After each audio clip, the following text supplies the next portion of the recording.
மாமல்லபுரத்தை ஆண்டு வந்த மன்னர் செல்லமுத்து விஜயரகுநாத சேதுபதி சக்கரதி முத்தாத்தாள் தம்பதியினருக்கு ஒரே மகளாக 1730 ஜனவரி 3 பிறந்தார் வீரமங்கை வேலுநாச்சியார்.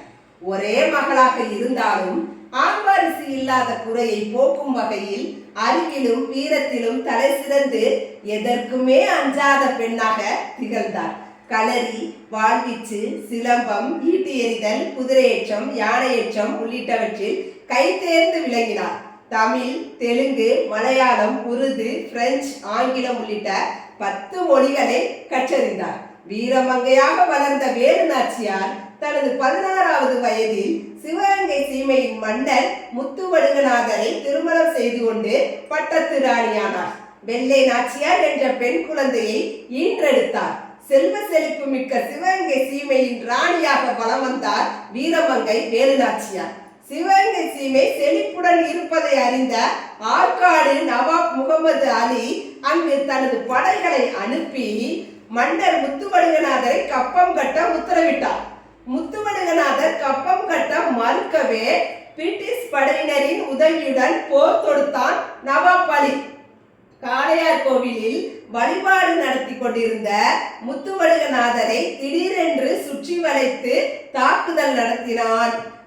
மன்னர் முத்துவடுகநாதரும் அவரது படை வீரர்களும் உயிர் மாண்டார்கள். முத்துவடுகநாதர் வேலுநாச்சியாரை திருமணம் 1746 நடந்த நிலையில் 1772 முத்துவடுகநாதர் உயிரிழந்தார்.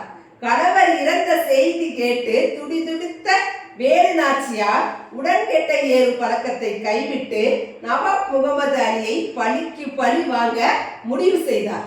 ஆற்காடு நவாப் முகமது அலி மூலம் தந்திரமாக முத்துவடுகநாதரை கொன்ற ஆங்கிலேயர்கள் சிவகங்கை சீமையை கைப்பற்றினர். இதையடுத்து தனது ஒரே மகளான வெள்ளச்சி நாச்சியாருடன் சிவகங்கை சீமை கோட்டையிலிருந்து வெளியேறிய வேலுநாச்சியார் ஆங்கில படைகளை தோற்கடித்து சிவகங்கை சீமையை மீட்பேன் என்று சபதமிட்டார்.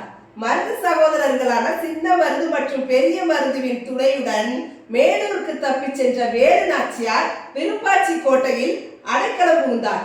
நவாப் முகமது அலியை பழிவாங்க வேண்டும் என்றும் ஆங்கிலேயர்களை தோற்கடிக்க வேண்டும் என்றும் ஏற்கனவே துடித்துக் கொண்டிருந்த மைசூர் மன்னர் ஹைதர் அலியின் உதவியை நாடினார் வீரமங்கை வேலுநாச்சியார். சிவகங்கை சீமையை மீட்க ஹைதர் அலியிடம் உதவி கேட்டார். ஆனால் ஹைதர் அலி தயக்கம் காட்டிய நிலையில் அவரை நேரில் சந்தித்து ஆங்கிலேயரை எதிர்க்கும் திட்டம் குறித்து உருது மொழியில் விளக்கினார். வேலுநாச்சியாரின் உருது மொழி புலமையை கண்டு வியந்த ஹைதர் அலி அவருக்கு உதவி புரிவதாக உறுதியளித்தார். தன் கணவரை கொன்று சிவகங்கை சீமையை கைப்பற்றிய ஆங்கிலேயர்களிடம் இருந்து சீமையை மீட்பதற்காக உறுதியான திட்டம் போட்ட வேலுநாச்சியார் அதற்காக 8 ஆண்டுகள் தனது குழந்தையுடன் தலைமறைவு வாழ்க்கையை வாழ்ந்தார். திண்டுக்கல் கோட்டை, விருப்பாச்சி கோட்டை, ஐயம்பாளையம் கோட்டை என மாறி மாறி இடம்பெயர்ந்து தலைமறைவாக இருந்தார். இந்த காலத்தில்தான் ஆங்கிலேயரை எப்படி வீழ்த்த வேண்டும் என்று உத்திகளை வகுத்தார். மருது சகோதரர்கள் மற்றும் ஹைதர் அலியின் உதவியுடன் ஆங்கிலேயர்களுக்கு எதிரான பெரும் படையை திரட்டினார். ஹைதர் அலியின் குதிரைப்படை உள்ளிட்ட நவீன படைகள் மற்றும் போர் வீரர்களுடன் மருது சகோதரர்களின் உதவியுடன் சிவகங்கை சீமையில் உருவாக்கப்பட்ட ஆதரவு படையுடன் 1780 போர்க்களத்தில் இறங்கினார் வேலுநாச்சியார்.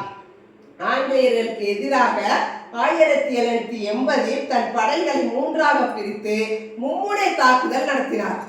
விஜயதசமி அன்று சிவகங்கை அரண்மனைக்குள் இருக்கும் ராஜராஜேஸ்வரி கோயிலில் பெண்கள் மட்டும் வழிபாடு நடத்துவது வழக்கம்.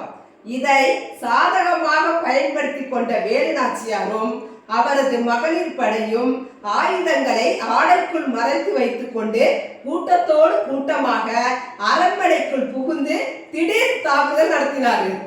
வேலுநாச்சியாரின் பெண்கள் படை தளபதியான குயிலி பிரிட்டிஷ் படைகளின் வெடிமருந்து கிடங்கை தற்கொலை படை தாக்குதல் மூலம் நடத்தி அழித்தார். இதன் மூலம் உலகின் முதல் தற்கொலை படை போராளி என்ற வரலாற்றை உருவாக்கினார் குயிலி. தெளிவான திட்டமிடல், பொறுமை, வீரம் என சாதுரியமாக செயல்பட்டு சக்தி வாய்ந்த ஆங்கிலேயரின் படையை தோற்கடித்து தனது கணவரின் சமஸ்தானமான சிவகங்கை சீமையை மீட்டெடுத்தார். சபதத்தில் ஜெயித்து அரியணை ஏறினார். அப்போது வேலு நாச்சியாருக்கு 50 வயது. இந்திய சுதந்திர வரலாற்றில் ஆங்கிலேயரை எதிர்த்து போரிட்டு வென்ற முடிசூட்டிய ஒரே ராணி வேலு நாச்சியார்.